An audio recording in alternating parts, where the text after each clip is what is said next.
మరొకసారి ధన్యవాదాలు తెలియజేసుకుంటూ సెలవు తీసుకుంటున్నాం. Thank you very much.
మన కోసం పుట్టినటువంటి పార్టీ.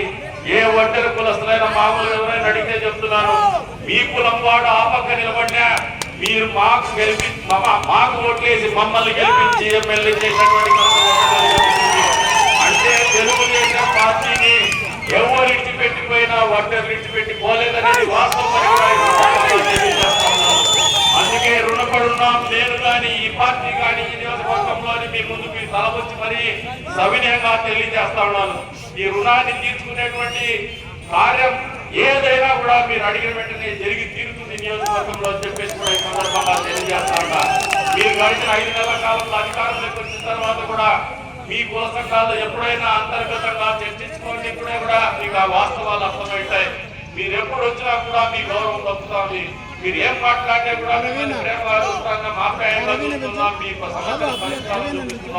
అంతకంటే ఎక్కువగా మార్పు రావాలని చెప్పేసి ఆలోచన చేసుకుని ఆశపడుతున్నటువంటి వాళ్ళు ముందు వరుసలో తెలుగుదేశం పార్టీ నియోజకవర్గంలో కన్నిగుంట ప్రసాద్ మీద ఉంటాడని చెప్పేసి కూడా ఈ సందర్భంగా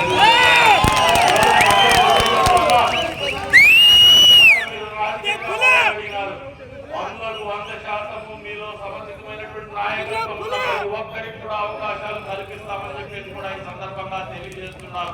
అంతేకాకుండా కమ్యూనిటీ వాళ్ళ గురించి అడిగినారు, అది కూడా పూర్తి చేయబోతున్నామని చెప్పేసి కూడా ఈ సందర్భంగా తెలియజేస్తున్నాం. రిజర్వేషన్ నన్ను అడగద్దని జిల్లా అధ్యక్షుడు అడగండి. జిల్లా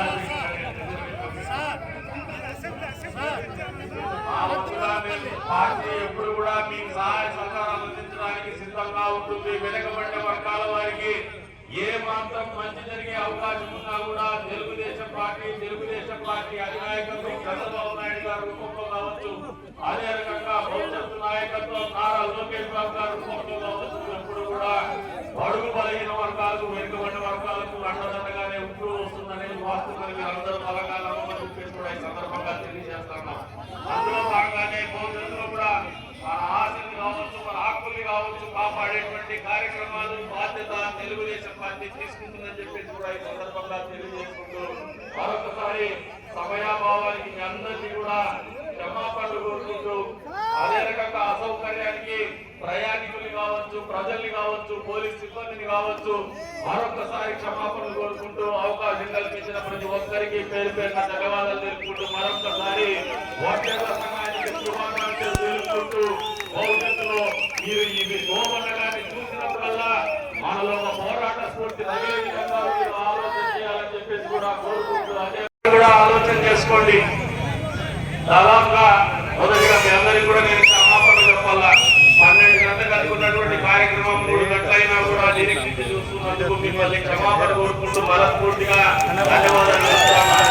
అంతేకాకుండా మన సమాజంలో ఉన్నటువంటి బస్టాండ్ నుంచి పోతున్నటువంటి వాహనదారులకు కావచ్చు, పోలీస్ సిబ్బందికి కావచ్చు ఈ వేదిక మీద నుంచి క్షమాపణలు తెలుపుతున్నాము తెలియజేస్తున్నాను.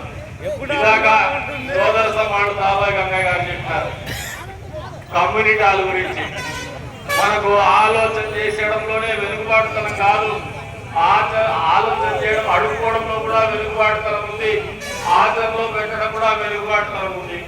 గతంలో మన ప్రభుత్వంలో ఉన్నప్పుడు వచ్చి నాకు ఒక 10 సెంట్లు స్థలం ఇప్పించండి కమ్యూనిటీ హాల్ కట్టించేయని అని చెప్పేసి అడిగినాడు. ఏమే అడుక్కునే దాంట్లో కూడా వెనుకబాటుతనం ఉందే, మన అక్కయ్య ఇది ఎక్కువ స్థలం కావాలని మరి కొట్టాలి. వాస్తవంగా మీకు కూడా చెప్తున్నా, ఇతర మా సోదరులకు కూడా చెప్తున్నారు, దాదాపు 100 పైన వెనుకబడిన కులాలు ఉన్నాయి. ఎక్కడ కూడా మనం ఎవరికంటే తక్కువ కాదు, ఎవరికంటే కూడా ఏ మాత్రం తీసుకోము. మన గుర్తింపు కానీ ఇంత పెద్ద సంఖ్యలో ఉన్నటువంటి వడ్డర్లకు బ్రహ్మాండమైనటువంటి కమ్యూనిటీ హాల్ అవసరము, అది పూర్తి చేసి అందిస్తామని చెప్పేసి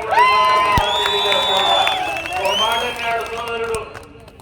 ఆయన ఎమ్మెల్యేగా ఉన్నట్లే అని చెప్పేసి నేను ఎమ్మెల్యే పదవి ఎప్పుడు కూడా పదవిలో ఉన్నాను లేదని నా మైండ్ లో ఎప్పుడు ఉండదు, నేను ఎప్పుడు ప్రజల్లో ఉండాలనుకుంటా కానీ ఎమ్మెల్యేగా ఉన్నామా లేదా నాకేమన్నా ఏమన్నా పెరిగినాయంటే బాధ్యతలు పెరిగి ఉండొచ్చు సమాజం పట్ల. ఎందుకంటే ప్రతిపక్షంలో ఉన్నప్పుడు పోరాడతాం, ప్రతిపక్షంలో ఉన్నప్పుడు ప్రజల తరఫున ప్రశ్నిస్తాం, వాళ్ళ బాధలను కొంత వినిపిస్తాం.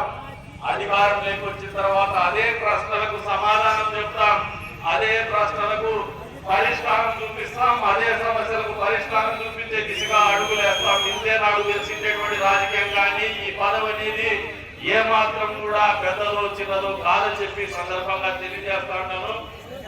మనసులో ఉన్న రోజులు కూడా ప్రజాసేవకే పనిచేస్తామని చెప్పి సందర్భంగా తెలియజేస్తాను. మీరు ఆయన మనసులో ఏముంటుందో నాకైతే తెలియదు కానీ నేను 2 సంవత్సరాల కాలం పెట్టుకున్నాను. ఈ నియోజకవర్గాన్ని అన్ని రంగాల్లో కూడా అభివృద్ధి చేయాలని పట్టుదలతో ఉన్నాను. అందులో భాగంగా ఈ కమ్యూనిటీ హాల్ అనేది చాలా చిన్న సమస్య అనే ఆలోచనతో నేను ఉన్నాను. ఖచ్చితంగా ఈ 2 సంవత్సరాలు అదే పెద్ద సమస్యగా ఉండదు, పరిష్కారంగా మీ ముందుకి మీకు అందుబాటులోకి వస్తుందని చెప్పేసి కూడా ఈ వేదిక మీద నుంచి మీ అందరికీ కూడా తెలియజేస్తా ఉన్నా. ఈ రోజు సోదరుడు అంజనప్ప గారు చెప్పినారు, బ్రహ్మాండంగా తెలుగుదేశం పార్టీ వడ్డర్లకు అవకాశం ఇవ్వని ప్రయత్నం చేసినాం. మీరే నాయకత్వ లక్షణాలు పులిగిపుచ్చుకోవడంలో ఎనగబడుతున్నారనేది నా ఆలోచన. మీరు ఎప్పుడైతే